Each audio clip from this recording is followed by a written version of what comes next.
Good morning all of you. आप सभी का एक्सलेंट ऑनलाइन क्लासेज में वेलकम है। मैं रविंदर सर आप सबके लिए झारखंड सामान्य ज्ञान की टॉपिक लेकर उपस्थित हूँ। इसके अंतर्गत आज आप सब लोग चैप्टर नंबर 8 जिसमें झारखंड की नदियों के बारे में बताया गया है। आइए आप एक एक करके उन सारी बातों को सुनिए और समझिए। देखिएगा, सबसे पहले इस बात को आप समझिए कि जो झारखंड की नदियाँ हैं वो बिल्कुल मानसून पर निर्भर करती है। झारखंड की नदियाँ बरसाती है। इसका मतलब हुआ कि जब बरसात में पानी होगी तो उस नदी में पानी रहेंगे, अगर बरसात खत्म हुआ तो पानी भी सूख गए। इस तरह से झारखंड की जो नदियाँ हैं लगभग वो सारी क्या है, बरसाती है और मानसून पर निर्भर करती है। मानसून जो वर्षा लाती है, आपको अगर मानसून आया तो नदी में पानी मिलेगी, अगर मानसून लेट किया या नहीं आ पाया तो समझिए कि नदी में भी पानी आपको नहीं मिलेगी। हाँ, एक चीज़ बहुत बड़ी बात बताया गया कि झारखंड की नदियाँ बरसाती है, लेकिन झारखंड के कुछ जो पश्चिमी इलाका है, क्षेत्र है, उससे एक नदी बहती है जिसका नाम है सोन नदी। उसमें सालों भर पानी देखने को मिलता है। बता दें कि यह नदी जो है अमरकंटक की पहाड़ी से निकल करके आती है और इसमें जो पानी है वो सालों भर मिलती है, तो इसको हम बरसाती नहीं कह पाएंगे। बाकी नदियाँ बरसाती कहलाती है। तो देखिए, अब समझने का प्रयास कीजिए कि बरसाती कहने का मतलब है कि बरसात में तो पानी उसमें दिखेगा, लेकिन गर्मी में पानी उसमें आपको नहीं दिखेगा भाई। चलिए ठीक है। एक दूसरी बात और आप देखिएगा, झारखंड बिल्कुल एक पठारी भाग है और पठारी भाग होने के कारण इसमें जो जल वर्षा हुआ तो जल ठहरती नहीं है, वो बहुत तेज़ी से प्रवाहित होती है। देखिएगा, पठारी क्षेत्र होने के कारण वर्षा का जो जल है तीव्रता से मतलब तेज़ी से प्रवाहित लिख दीजिएगा, प्रवाहित होती है मतलब बह जाती है, जिसके कारण यहाँ भूमिगत जल की मात्रा काफ़ी कम है। भाई जब पानी ठहरेगी, धरती उसको शोषण करेगा तब ना भाई। अगर पानी वर्षा हुआ और बह गया तो धरती के अंदर भी पानी की जो मात्रा है वो बहुत ज़्यादा नहीं मिलेगा, यानी कम होगा। उसके बाद देखिएगा, कठोर चट्टानी क्षेत्रों से होकर प्रवाहित होने के कारण झारखंड की नदियाँ नाव चलाने के लिए अनुकूल नहीं है। भाई यहाँ की जो नदियाँ हैं वो पठारी भाग से गुजरती है, उसमें पत्थर पहाड़ मिलते हैं, यानी गहरी भी नहीं है, उथला भी है और पत्थर पहाड़ वाला नदी है, तो उसमें नाव चलाना अनुकूल नहीं है। हालांकि आपको आगे बताएंगे कि झारखंड की एकमात्र नदी है मयूराक्षी, जिसको मोर नदी भी कहते हैं, दुमका क्षेत्र से बहती है, वह नौगम में कहलाती है, मतलब उसमें नाव चलाने के लिए वह उसमें अनुकूल स्थिति है। आइए आगे देखते हैं। अब देखेंगे हम लोग कि झारखंड की जो नदियां हैं उसके बारे में जो बंटवारा किया गया है किस आधार पर किया है, देखिएगा, समझने का प्रयास कीजिए। प्रवाह या बहाव कहिए कि दिशा, कोई नदी किधर बह रहा है उसके आधार मान करके झारखंड की नदियां का वर्गीकरण किया गया है। जो नदियां झारखंड की है या तो उत्तर जो झारखंड से निकल करके उत्तर की ओर जाएगी, या कुछ पूरब जाएगी या दक्षिण जाएगी, पश्चिम कोई नदी नहीं जाती है। अगर उत्तर की ओर जा रही है तो उत्तरवर्ती नदी कहलाएगी, और पूरब की ओर जाएगी या दक्षिण की जाएगी तो पूर्ववर्ती या दक्षिणावर्ती नदी कहलाएगी। आप इस बात को समझिए, झारखंड में एकदम दो प्रकार के नदी हो गया बहाव के आधार पर, एक उत्तर की ओर बहने वाली, एक पूरब या दक्षिण की ओर बहने वाली। आइए आप उन नदियों को एक एक बार जरूर नाम पढ़ लीजिए, सुन लीजिए कि जो उत्तर की ओर बहेगी कौन कौन नदी है। देखिएगा, पहला है सोन नदी, फिर उत्तर कोयल नदी, पुनपुन नदी, फल्गु नदी, सकरी नदी, चानन या चनन नदी, अमानत नदी, उरंगा नदी, बूढ़ा नदी या बूढ़ा घाट कहिएगा, और कन्हर नदी। हम 10 प्रकार के नाम लिखे हैं, लेकिन आपको इसमें से मैं 7-8 नदी के बारे में पढ़ाऊंगा। इसलिए जितनी सारी नदियाँ हैं सब उत्तर की ओर बहने वाली नदियाँ हैं। उसके बाद देखिएगा जो दक्षिण या पूरब कहिएगा, दामोदर नदी, बराकर नदी, स्वर्ण रेखा नदी, दक्षिण कोयल, शंख नदी, अजय नदी, मयूराक्षी नदी, ब्राह्मणी नदी, गुमानी नदी और बासलुई नदी। इधर मैं 10 रखा हूँ। अब देखिए दोनों में से 10-10, 20 नदी हो मिलाकर के हो गए। तो 20 नदी के बारे में हम लोग आइए एक एक करके भी पढ़ने का प्रयास करें ताकि आपको कोई दिक्कत ना हो। अब आइए, अब देखिए सबसे पहले आप देखिएगा उत्तरवर्ती नदी, जो उत्तर की ओर बहेगी नदी, उसमें से हम लोग जो नदी का पाला स्टार्ट करेंगे उस सोन नदी से करेंगे भाई, याद कीजिएगा। तो एक बहुत बड़ी बात देखिएगा कि कोई भी नदी अगर जो उसके बारे में अगर आपको अध्ययन करना है तो पहले ये जानिए कि वो नदी कहाँ से निकली है, कहाँ उसका मुहाना है, मतलब कहाँ जाके रुकेगा, और उसके बाद छोटू ये देखेंगे कि उसके किनारे जो है वो कितने मुख्य शहर हैं या उसकी कुल लंबाई कितनी है। इन सब चीज़ों के हम लोग अध्ययन करने का प्रयास करेंगे। सबसे पहले देखिए सोन नदी है। सोन नदी आप जानते हैं कि उत्तर प्रदेश के सोनभद्र जिला से होकर बह कर के आती है और झारखंड में गढ़वा जिला में भवनाथपुर के पास एक क्रॉस करती है। देखिएगा अब आप लोग समझने का प्रयास कीजिए। सोन नदी को सोनभद्र नदी या हिरनवाह नदी भी कहा जाता है। सोनभद्र कहिएगा या हिरनवाह कहिए। यह उत्तरवर्ती नदी है क्योंकि उत्तर दिशा में जाकर के गंगा में मिलेगी। अच्छा भाई, इसका उद्गम कहाँ है?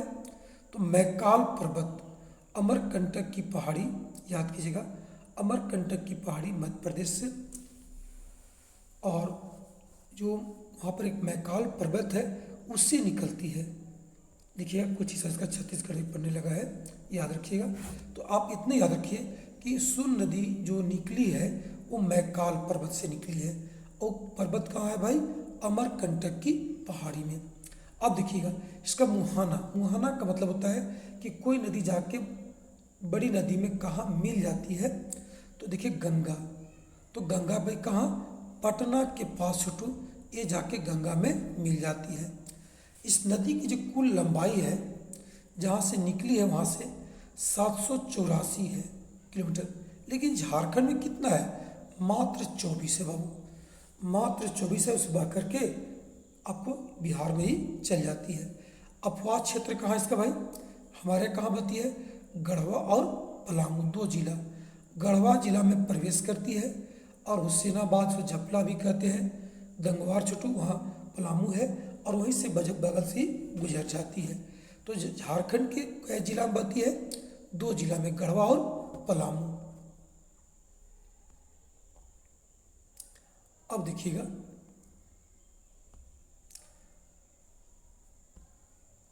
इसकी मान्यता है बाबू, एकदम सिंपल है कि यह सोन नदी कहा जाता है कि सोन और नर्मदा नदी का उद्गम ब्रह्मा जी के 2 आंसू से हुआ है जो अमरकंटक की 2 ढालों पर गिरकर पड़ी और दोनों विविध दिशाओं में नदी के रूप में प्रवाहित हुई। बच्चों, ब्रह्मा जी के आंख से जो 2 आंसू निकले हैं, एक जो अमरकंटक की पहाड़ी पर ढाल पर, एक बह करके हमारे तरफ आ गई, एक तरफ पश्चिम की ओर चली गई।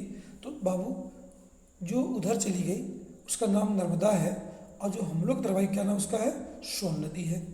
चलिए, और ढाल पर गिर पड़ी और दोनों विपरीत दिशाओं में नदी के रूप में प्रवाहित हुई। बच्चों यहाँ क्या भर दीजिएगा? प्रवाहित हुई। चलो ठीक है, बस इतनी सी बात है कि हमारे 24 ही है, 24 किलोमीटर है मात्र। मैकाल पहाड़ी से निकली है, गंगा में मिलती है, ठीक है, और झारखंड के गढ़वा जिला में प्रवेश करती है और पलामू होते हुए रोहतास में ही आपको पूना बिहार में क्रॉस कर जाती है।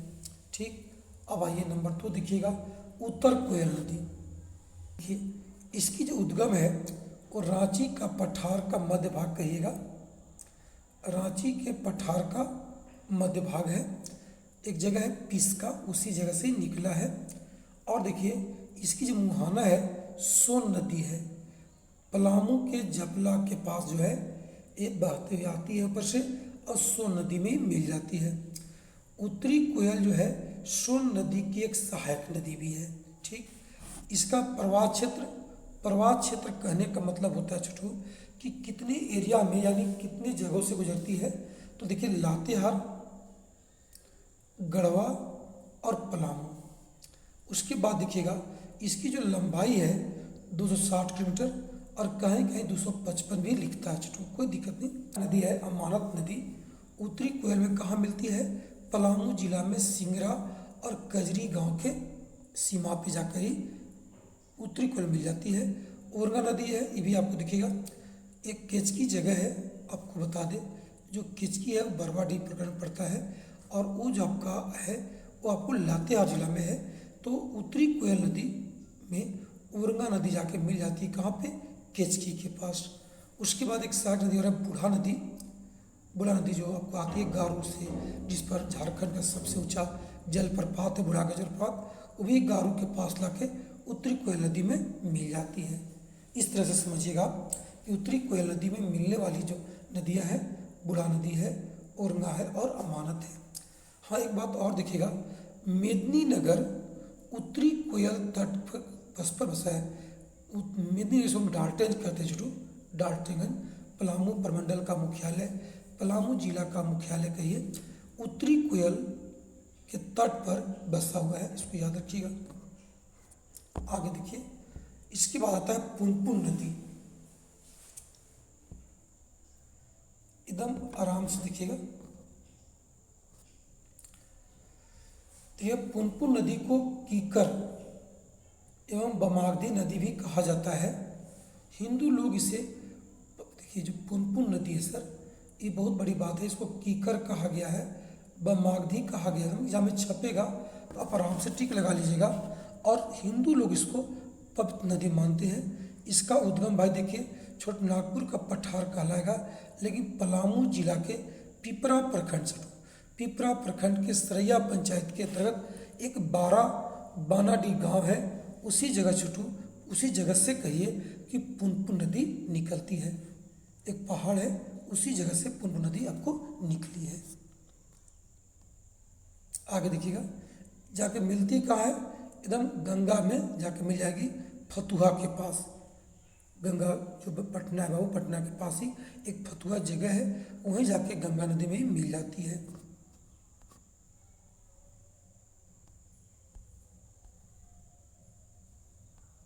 अब आइए पुनपुन नदी, इसके बारे में कहा जाता है कि जो पुनपुन नदी है उसको कीकर कहिए या बमागधी भी कहा जाता है। ठीक है, बहुत पौराणिक नाम इसका है और हिंदू लोग इसी कारण से इसको पवित्र नदी भी मानते हैं। इसे लोग गंगा के मानते हैं, लोग पुनपुन नदी को पवित्र मानते हैं। यह छोटनागपुर के पठार से निकलती है। कहाँ से भाई? छोटनागपुर पठार के पलामू जिला कहिएगा। अब पिपरा प्रखंड के सरैया पंचायत 12 बानाडी गांव, और जहाँ से निकलती है उसको कहते हैं कुंड टाइप के, कुआं टाइप के है, उसको नाम दिया गया लोग कुंड पर कहता है कहाँ? आपको पलामू जिला में पिपरा प्रखंड एक है, उसमें सरैया पंचायत के अंतर्गत 12 बानाडी गांव से निकलती है। और भाई इसका मुहाना कहाँ है, चाहे कहाँ मिलती है? गंगा में मिल जाएगी। कहाँ पे? पटना के पास एक जगह है फतुहा, वहीं जाकर के ही गंगा में मिल जाती है। तो पुनपुन एक इम्पोर्टेंट नदी हो गया मेरा। अब आगे देखिए, कहा गया कि इसकी जो लंबाई है किसकी? पुनपुन की, वो आपको 200 किलोमीटर है और प्रवाह क्षेत्र कहाँ? पलामू और चतरा, उसके बाद औरंगाबाद, गया, पटना में ही जाके बहेगा। और इसकी जो सहायक नदी है वो दरगाह और भोरहर नदी हुआ। तो यानी झारखंड के 2 जिला पलामू और चतरा में बही गई, और सदा इसको जो सहायक नदी है दरगाह और मोरहर कहिएगा, आपको बिहार में बहती है, जाके इसमें ला करके मिल जाती है। चलिए ठीक है, अब देखिएगा अगला फल्गु नदी। फल्गु नदी के बारे में देखिए, फल्गु बड़ा फेमस नदी है भाई। इसका नाम है अंतःसलिला, यानी ऊपर से बालू दिखता है, अंदर अंदर बहता है, तो नाम का वो अंतःसलिला। इसका उद्गम कहाँ भाई? छोटनागपुर का पठार के उत्तरी भाग कहिए, और देखिएगा मुहाने, निरंजना, लीलाजन नदियाँ के छोटे छोटे सरिताओं के मिलने से फाल्गु नदी की मुख्य धारा बनती है। फाल्गु अकेले नहीं है, छोटे छोटे नदी की जो धारा है, सरिता कहिएगा, वो लाके जब मिल जाती है तो फाल्गु नदी के नाम से जानी जाती है। गया के निकट की चौड़ाई सबसे अधिक है। देखिए इसकी जो मुहाना है वो तो गंगा होगा, लेकिन बता दें ये जो फाल्गु नदी है, फल्गु कर दीजिएगा, फाल्गु मैंने बहुत फेमस नदी फाल्गु है। फाल्गु नदी पितरपक्ष मेला में पिंडदान के लिए विख्यात है भाई। फाल्गु नदी में गया के पास लोग पिंडदान करते हैं, काफ़ी फेमस है। अब रही बात मुहाना की बात जी, तो जाके है आपको बिहार में ही गंगा में मिल जाती है। चलिए आगे देखते हैं। सकरी नदी बहुत छोटी नदी में जानिएगा, बहुत फेमस है। इसका उपनाम है सुमागधी, बमागधी नहीं, सुमागधी, और रामायण में इसका है वर्णित है। मैंने इस नदी का रामायण में क्या किया गया है, वर्णन भी किया गया है। और इसका देखिए उद्गम कहाँ, उत्तरी छोटनागपुर का पठार मतलब हजारीबाग जाके मिलता का है गंगा का ताल क्षेत्र में। प्रवाह कहाँ रहा, हजारीबाग से निकला, फिर गया, मुंगेर, पटना पहुंच गया। सहायक नदी है क्यूल, क्यूल कहिएगा, और मोरहर नदी कह दीजिए इसको, ठीक है। एक बहुत बड़ी बात, जैसे बिहार की जो कोसी नदी है मार्ग बदलने के लिए विख्यात है, उसी प्रकार से सकरी नदी भी जब बरसात आती है, काफ़ी पानी आता है, तो किधर से बह जाएगा कहना बड़ा मुश्किल है, तो मार्ग बदलने के लिए कुख्यात है। आइए अगला देखिएगा, चानन नदी।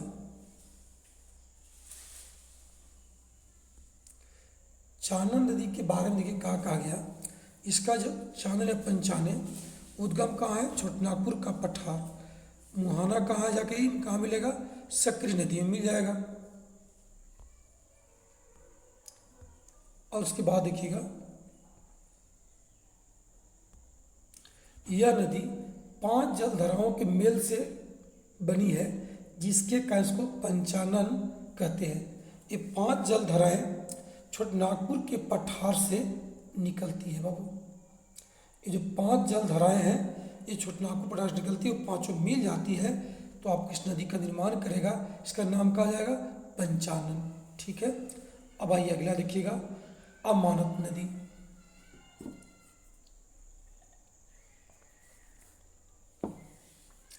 देखिए इसका जो उद्गम है वो चतरा डिस्ट्रिक्ट है, याद रखिएगा। और जो मुहाना इसका है उत्तरी कोयल नदी, सिंगरा या मेदिनीनगर के पास कहिए, ये ला करके उत्तरी कोयल मिल जाएगी। और यह उत्तरी कोयल नदी की एक सहायक नदी है। और सबसे बड़ी बात है ये बहता कहाँ है, चतरा, लातेहार और पलामू। और लंबाई कितना इसका, मात्र 100 किलोमीटर बस भाई। अब आइए औरंगा देखिए। औरंगा नदी के बारे में कहा गया कि इसका जो उद्गम है, अपने लिखा हुआ जान लीजिएगा, जो औरंगा नदी है इसकी उद्गम देखिएगा आपको रांची जिला कहिएगा। उसके बाद इसको जो मुहाना है उत्तरी कोयल है, केचकी के पास लाके मिल जाएगा ये उत्तरी कोयल में। और उत्तरी कोयल की सहायक नदी है और इसकी लंबाई मात्र कितना है, 80 किलोमीटर है, बस याद रखिए। अब आइए अगला, ये बूढ़ा नदी भाई। इसका जो उद्गम है महुआ डाँड़ है, लातेहार जिला में, वहाँ से निकलती है। और इसका जो मुहाना आपका है उत्तरी कोयल, कहाँ भाई, सरैया दाग बोलते हैं, सरैया दाग पाठ है कि दक्षिण मिलती है। ये घास नहीं, गारू लिखल है, गारू, गारू लिख लीजिएगा, गारू के पास ला करके ही मिल जाएगा। किस में मिलेगा, उत्तरी कोयल में। इस नदी पर जो सबसे बड़ी बात है कि बूढ़ाघाट जलप्रपात का निर्माण हुआ है, जो झारखंड की सबसे ऊंची जलप्रपात है। 142 मीटर कहिएगा या 466 फीट कहिए। आगे देखते हैं, अगला देखिए कन्हर नदी। कन्हर नदी देखिए सरगुजा छत्तीसगढ़ से निकलती है और जाकर के सोन नदी में उत्तर प्रदेश में जाके मिलेगी। सोन नदी में जाकर के ही मिल जाती है, याद रखिएगा। एक जगह है कोन, कौन जगह है कौन उत्तर प्रदेश में, कौन के पास ही इस सो नदी में मिल जाता है। कन्हर नदी के बारे में हल्का जान लीजिए। कन्हर नदी झारखंड के उत्तर पश्चिमी क्षेत्र में गढ़वा के दक्षिण पश्चिम सीमा का निर्माण करती हुई उत्तर की ओर प्रवाहित होती है। उसके बाद पश्चिम की ओर मुड़कर उत्तर प्रदेश में सोन नदी में जाकर ही मिल जाती है। यह नदी छत्तीसगढ़ से बहती हुई गढ़वा के भंडरिया प्रखंड से होते हुए झारखंड प्रवेश करता था। रंका और धुरकी प्रखंड के पश्चिमी सीमा में बहती हुई पश्चिम की ओर मुड़ जाती है। इसको एरिया देखिए पूछ सकता है, प्रखंड भी पूछ लेगा जो किस प्रखंड में, तो भंडरिया में प्रवेश करती है और रंका और धुरकी में बहते हुए जाकर के आपको सोन नदी में मिल जाएगी। चलिए, उत्तर की ओर बहने वाली 10 के 10 नदी में आपको कंप्लीट कराया। बेहतर लगा होगा छोटू, कहीं कोई दिक्कत नहीं है। आप सुनिए, बाकी फिर प्रश्नों हम लोग हल करेंगे। अब देखिए एक एक करके और समझिए। आप क्या समझेंगे हम लोग पूर्ववर्ती या दक्षिणावर्ती नदी के बारे में। देखिए भाई, इसका क्या तात्पर्य हुआ? इसका मतलब ये हुआ कि कहीं किसी भी स्थान से नदियाँ निकल करके या तो पूरब की ओर या दक्षिण की ओर बहेगी, तो उसको हम लोग दक्षिणावर्ती या पूर्ववर्ती नदी कहेंगे। इसमें देखिए सबसे जो प्रमुख नदी है वो आपको दामोदर है। बहुत पूछता है, याद रखिएगा दामोदर नदी। कोई परीक्षा हो दामोदर से रिलेटेड कोई ना कोई क्वेश्चन आपके एग्जाम हॉल में पूछ लेता है। देखिए सबसे बहुत बड़ी बात, दामोदर को हम लोग कहते क्या है, देखिएगा इसका नाम दिया बंगाल का सूप। पहले इतना बाढ़ लाता था, अब तो नहीं बच्चों, बांध बना गया।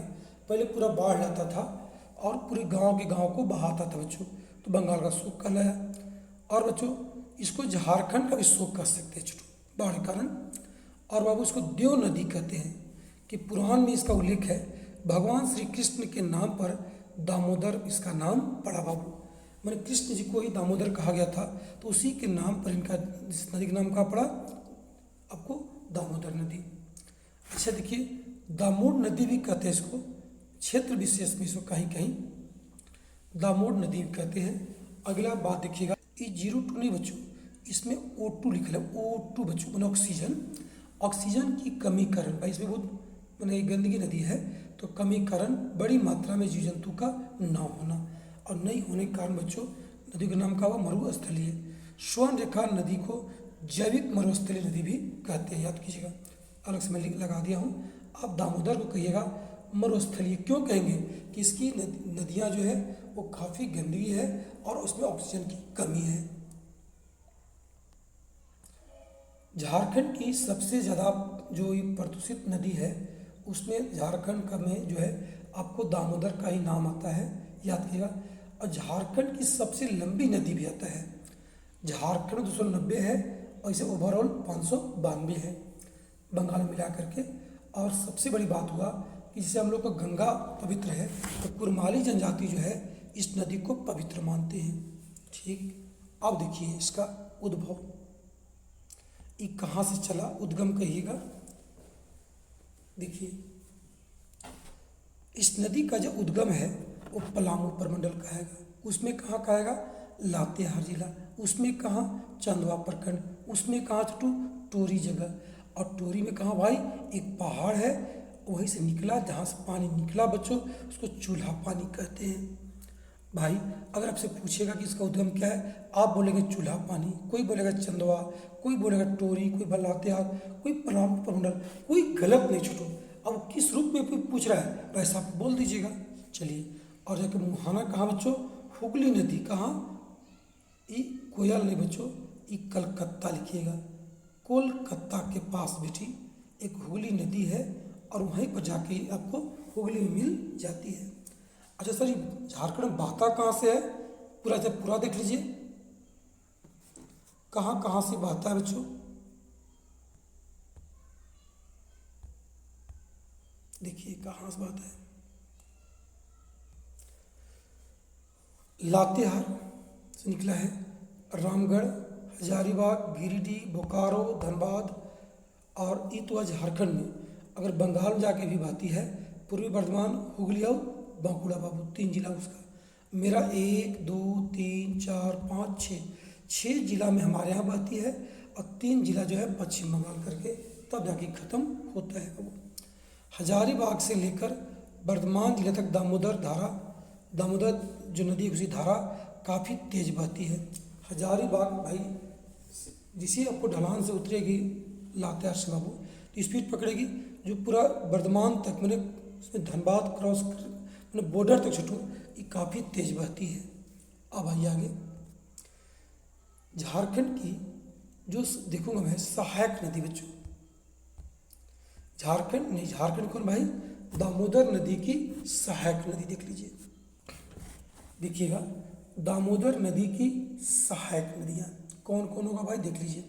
सबसे पहले बराकर, दूसरा बोकारो, तीसरा कुनार, चौथा जमुनिया और पांचवा कत्री। 5 प्रकार की नदी है बच्चों जो आपको दामोदर नदी की सहायक नदी है, और सबसे बड़ी है बराकर, याद रखिए। देखिए कैसे कैसे इसका मिला बच्चों, ये देखिए ये नदी बह रही है, याद रखिएगा बाबू, इसमें कई प्रकार के मिलते चले गए, और कौन कौन कहाँ है ये देखिए। आपको हजारीबाग, बोकारो देख ना, यहाँ पर जाके धनबाद हो गया, तो में जाके मिलेगा, तो इसे याद रखिएगा। ये जो नदियाँ हैं इसमें जाके मिलेगी, हजारीबाग, बोकारो, फिर इधर से बराकर आएगा, मैथन बच्चों बना हुआ है इस नदी पे। अब आगे देखते हैं एक एक करके। दामोदर नदी की जो लंबाई है वो कुल है 524, झारखंड 290 है, और पश्चिम बंगाल में 234 है, याद रखिएगा। दामोदर नदी का जो मार्ग है, याद रखिए, दामोदर नदी भरस घाटी से होकर बहती है। प्राकृतिक कारणों से जब जमीन का एक हिस्सा नीचे धंस जाती है और दरार बन जाती है, तो उसे हम लोग भरस घाटी कहते हैं। तो जो दामोदर बहती है वो देखिए दोनों तरफ दीवार की तरफ आपको खड़ा मिलेगा, और भी नीचे से नदी बहते हुए निकलेगा। आप हल्का गौर कीजिए, अगर आप लोग रजरप्पा गए हों कभी, रामगढ़ जिला में एक रजरप्पा मंदिर है, बहुत फेमस है, वहाँ पे दामोदर और भैरवी नदी का मेल हुआ है। आप देखेंगे भैरवी में काली पत्थर पहाड़ है, जबकि दामोदर में बिल्कुल गहरी एकदम नीचे से खाई सो करके बही है बाबू। तो आप उसको समझिएगा कि दामोदर नदी जो है, अगर जब कोई नदी अगर कोई स्थान से बह रही है, वो स्थान धंस जाएगा, उसको भरस हम लोग कहेंगे। तो दामोदर नदी जो है भरस घाटी से होकर बहती है, ठीक। अब याद कीजिएगा कि भरस घाटी में खोला मिलता है बाबू। अब भारत की भरस घाटी में बहने वाली 3 नदियाँ हैं, एक नर्मदा, एक ताप्ती, एक दामोदर, और तीनों में क्या मिलता है हम लोग को, आपको कोयला मिल जाएगा बाबू। अब आगे देखिएगा,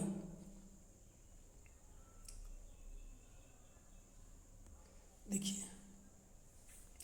ये जो आपको लिखा हुआ है कि दामोदर नदी छोटनागपुर के पठार को 2 भाग बांटती है। देखिए बीच में दामोदर हो गया, उत्तर साइड में हजारीबाग, अब इधर एक जो दक्षिण है वो रांची का पठार, अब बीच में नदी का हो गया, बह गई बाबू। तो मेरा ये कहना है कि दामोदर नदी जो है रांची के जो छोटनागपुर के पठार को 2 भाग बांट दी है। एक भाग का नाम है हजारीबाग का पठार, एक भाग का नाम है रांची का पठार। अब बीच में कौन नदी बही है, दामोदर नदी बही है। चलिए हो गया। आइए अब हम लोग आगे देखते हैं इसको। भारत में सर्वप्रथम 1948 में दामोदर नदी और उसके सहायक नदियों पर बांध बनाया गया, जिसे दामोदर घाटी परियोजना हम लोग कहते हैं। संयुक्त राज्य अमेरिका के टेनेसी एक्ट या घाटी के तर्ज पर दामोदर घाटी को विकसित किया गया। जवाहरलाल नेहरू ने इसे आधुनिक भारत का मंदिर कहा है। इतना फेमस कहा कि मंदिर में जो भगवान मिलते हैं बच्चों, अगर दामोदर नदी को बांध दिया जाए तो इसे बहुत लाभ मिलेगा। तो आप उसको आधुनिक भारत का हम लोग का नाम दे दिए, मंदिर कह दिए। उसके बाद देखिएगा इसके अंदर देखिए क्या बाबू, 8 बड़े बांध और एक अवरोधक बांध भी बनाया गया है। 8 बड़े बांध और एक अवरोधक बांध बनाया गया। कहाँ पर भाई, आपको दामोदर नदी पर, याद रखिएगा, और उसके सहायक नदी भी आएगा। अब आगे देखते हैं, दामोदर नदी बंगाल और झारखंड के लिए क्या है, वरदान है बच्चों, याद कीजिएगा। आज डेट में अगर हम आज डेट की बात करेंगे तो जो दामोदर नदी है वो झारखंड और बिहार जो बंगाल है उसके लिए क्या है, एकदम वरदान है बच्चों, याद रखिएगा। इतनी बड़ी लाभ मिल रहा है डीवीसी। अब देखिएगा बराकर नदी।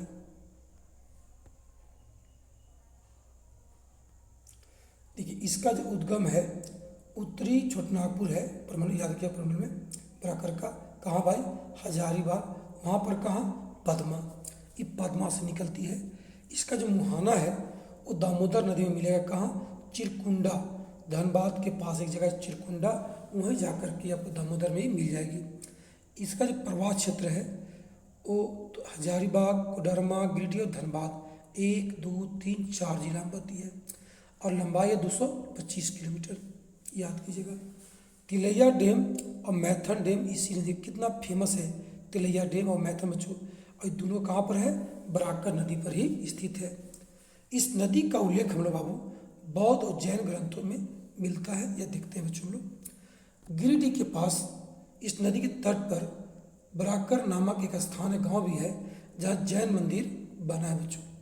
और मैथन के पास बराकर नदी के तट पर ही कैलाशरी नामक देवी का एक मंदिर है बाबू, मैथन के पास। चलिए ठीक है। उसके बाद देखिएगा आपको स्वर्णरेखा नदी, एकदम बढ़िया से आप लोग याद करते चलिए, आगे बढ़िए, समझिए।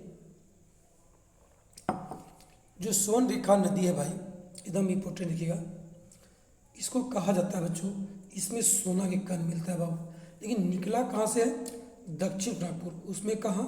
रांची के पठार नगरी गांव जो है, तो बाबू नगरी गांव है, उसी नगरी गांव के उत्तरी छोर से आपको ही निकलती है।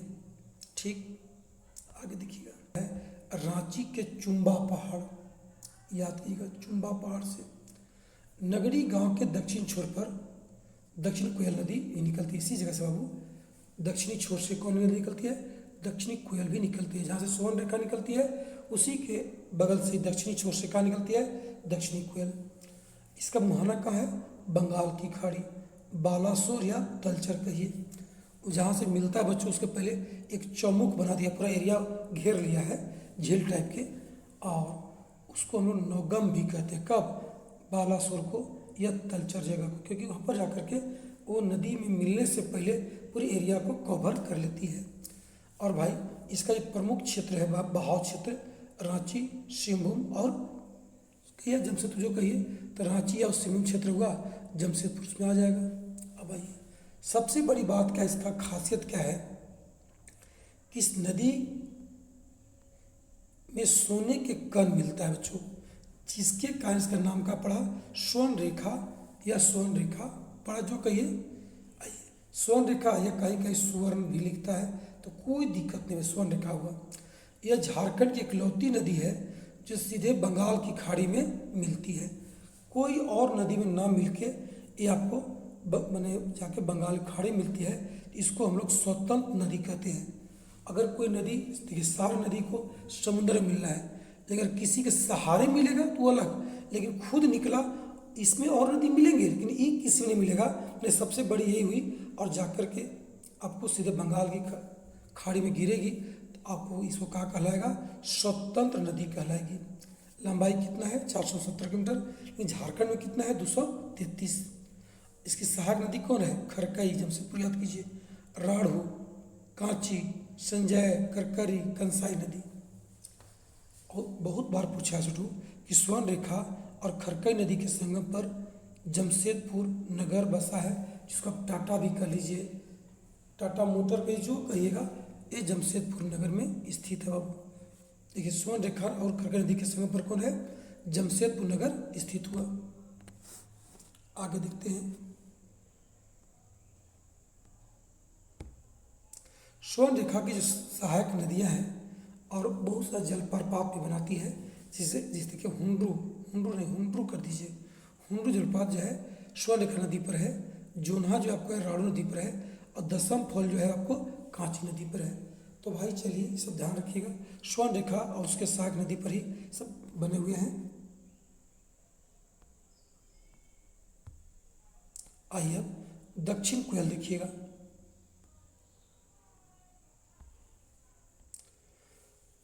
ये क्या लिखता है? इसका जो उद्गम है रांची का पठार होता है, नगरी की गांव के दक्षिणी भाग से, जहाँ से स्वर्ण रेखा निकली है वहीं से भी निकलती है। इसका मुहाना का है शंख नदी में, उड़ीसा जाकर मिलेगी। प्रवाह कहाँ, रांची, लोहरदगा, गुमला और पश्चिम सिंहभूम। सहायक नदी देखिए इसका कारो है और उत्तरी उसरी है और बरसोती है। सबसे बड़ी बात क्या हुआ कि दक्षिण कोयल और कारो, दक्षिण कोयल एवं कोयल कारो का यह कारो नदी की कोयल कारो परियोजना 73 से चल रहा है, अब तक कंप्लीट नहीं है, काम रुका है बच्चों, याद कीजिएगा। दक्षिण कोयल एवं कारो नदी के संगम मिलाकर कोयल कारो परियोजना चलाने की बात कही गई थी, जो अभी तक कंप्लीट नहीं हुआ है। आइए अब अगला देखिए शंख नदी। देखिए शंख नदी के बारे में कहा गया, ये पाट क्षेत्र का दक्षिणतम भाग है, एक गुमला से निकलती है। गुमला कहाँ से, चैनपुर से। वहाँ कहाँ, डुमरी से। कौन गांव भाई, लुपुपत गांव से नदी निकलती है बाबू, कौन, शंख नदी, याद कीजिएगा। इसका मुहाना का है, दक्षिणी कोयल नदी जाकर मिलेगी कहाँ पर, और उसके बाद आगे जाकर के ब्राह्मणी नदी मिल जाती है। पहले दक्षिणी कोयल मिलेगी, अब दक्षिणी कोयल कहाँ मिल जाएगी, ब्राह्मणी मिल जाएगी। प्रवाह क्षेत्र कहाँ ही बहती है, मात्र गुमला में बस। और सबसे बड़ी बात क्या है, शंख, इसको जो शंख नदी की विशेषता समझिए गया, इस नदी से क्या निकलता है, मिलता है वो हीरा मिलता है। क्या मिलती है हम लोग को, हीरा मिलती है। देखिएगा, याद कीजिएगा, नागवंशी राजा दुर्जन साल इसी नदी से हीरा प्राप्त करता, जिसके कारण जहांगीर ने 12 साल तक ग्वालियर के जेल में उसको कैद किया था बच्चों। और इसी नदी से हम लोग क्या करता था, आपको हीरा प्राप्त करता था बच्चों। आइए आगे, अजय नदी। देखिए इसका जो उद्गम है वो मुंगेर बिहार है बाबू। मुहाना का है, भागीरथ नदी कटवा के निकट बाबू, पश्चिम बंगाल में। आया बच्चों झारखंड बहा, लेकिन कहाँ चला गया फिर, पश्चिम बंगाल में जाकर वहीं पर आपको गंगा नदी में, भागीरथ नदी में ही मिल जाएगी, जो कहिएगा। आगे देखिए, इसका जो प्रवाह क्षेत्र है, देवघर बहेगी, दुमका बहेगी और जामताड़ा। सहायक नदी कौन सा होगा, पत्थरों और जयंती बाबू। बस लास्ट देखिएगा 7वां, मोर नदी, जिसको मोराक्षी नदी भी कहते हैं, और मोतीहार नदी। पहले इसको मोतीहारी कहते थे, बाद में इसको मोर नदी या मोराक्षी कहा जाने लगा। देखिएगा इसका जो उद्गम बच्चों है वो त्रिकुट पहाड़ी देवघर बच्चों, कहाँ से निकलती है, देवघर से। कौन पहाड़ी से, त्रिकुट पहाड़ी से बाबू। मुहाना का है गंगा, पश्चिम बंगाल में जाके गंगा मिलेगी। कहाँ बहेगा, देवघर, दुमका, साहेबगंज। और सबसे बड़ी बात क्या है, ये झारखंड की एकमात्र नौगम्य नदी है। एक ऐसा नदी है जिस पर आपको नाव चलाना आसान है बाबू। और सबसे बड़ी बात देखिएगा कि दुमका में मोर नदी के तट पर हिजला मेला लगता है। ये बहुत बार पूछा बच्चों, जेट में पूछ चुका है कि हिजला मेला कहाँ लगता है, तो दुमका में बाबू, मोर नदी के तट पर। इसकी लंबाई कितना है, 250 किलोमीटर। सहायक नदी कौन कौन है, धोआई, टिपरा, मामरी, पुसरो और दौना बच्चों। चलिए, जो इम्पोर्टेंट थे हम आपको बता दिए, कुछ और छोटी छोटी नदियाँ होंगी, एक आध वो देख लीजिएगा। बाकी जो इतने सारे एग्जाम में सवाल बनते हैं, मैं सबके सब नदी के बारे में आपको बता दिया। चलिए धन्यवाद, आप लोग कंप्लीट वीडियो को देखे होंगे, अच्छा लगा होगा। चलिए कोई बात नहीं, अगर अच्छा लगा है तो शेयर कीजिए, सुनिए, समझिए, जुड़िए और पूरी झारखंड आपको कंप्लीट करने का प्रयास कीजिए। चलिए धन्यवाद, दैट्स ऑल। फिर मिलते हैं बहुत जल्द अगले क्लास में, तब तक के लिए सबको धन्यवाद।